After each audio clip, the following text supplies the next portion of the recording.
CAA ও SIR সরলীকরণের দাবিতে আমরণ অনশনের পথ বেছে নিয়েছিল অল ইন্ডিয়া মতুয়া মহাসংঘ। আজ সেই অনশনের নবম দিনে ঠাকুরনগর ঠাকুরবাড়িতে আসলেন অধীর রঞ্জন চৌধুরী। কংগ্রেস নেতা তথা ৫ বারের এমপি অধীর রঞ্জন চৌধুরীর দেওয়া পরামর্শে উজ্জীবিত হয়ে আন্দোলনের গতিপথ পরিবর্তন ঘটালো অল ইন্ডিয়া মতুয়া মহাসংঘের সাধারণ সম্পাদক সুকেশ চৌধুরী। দিল্লিতে যন্ত্র মন্ত্রে এইখানকার মানুষরা চলুন, ২০ জন, ৩০ জন, ৪০ জন, ৫০ জন এখানটায় চলুন, অনশন করবেন। আমি ভক্তি আপনাদের অনশন অংশগ্রহণ করবো। হ্যাঁ করবো, চলুন যন্ত্র মন্ত্রে। এই গায়ে এই সুপারি গাছে ছত্রছায়ায় বসে, এই ঠাকুরনগরের এই মাঠে বসে এই সমস্যার সমাধান হবে না। কাঁদতে পারে, দুঃখ হতে পারে, যন্ত্রণা হতে পারে, সমস্যার সমাধান হবে না। আমাদের তো অনেক নেতা আসবে, অনেক নেতা যাবে, অনেক কথা বলবে। আমি হক কথা বলতেছি, সাত কথা বলতেছি, কোন ধান্দা করতে আসেনি।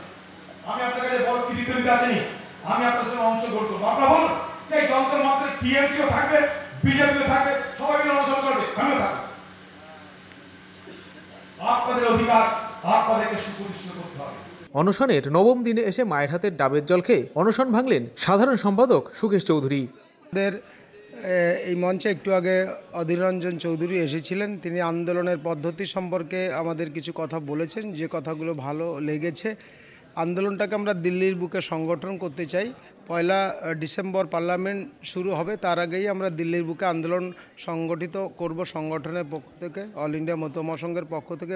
অধীর রঞ্জনের দেওয়া পরামর্শ মতোই এবার আন্দোলন হতে চলেছে দিল্লিতে।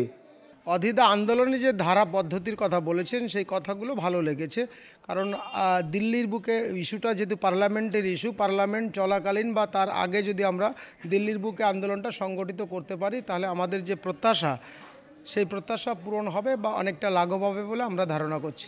অধীর চৌধুরী যেটা বলেছে সেটাকেও বলেও নাই, আমাদের সমর্থন করেছে তারা, আমরা সাধুবাদ জানাই। এবং আমাদের যে সিদ্ধান্তটা সেটা আরও সামনে আরও একটু এগিয়ে দিলেও বললো যে এটাকে দিল্লির বুকে নিয়ে গেলে ভালো, এবং সামনে পার্লামেন্ট চলছে।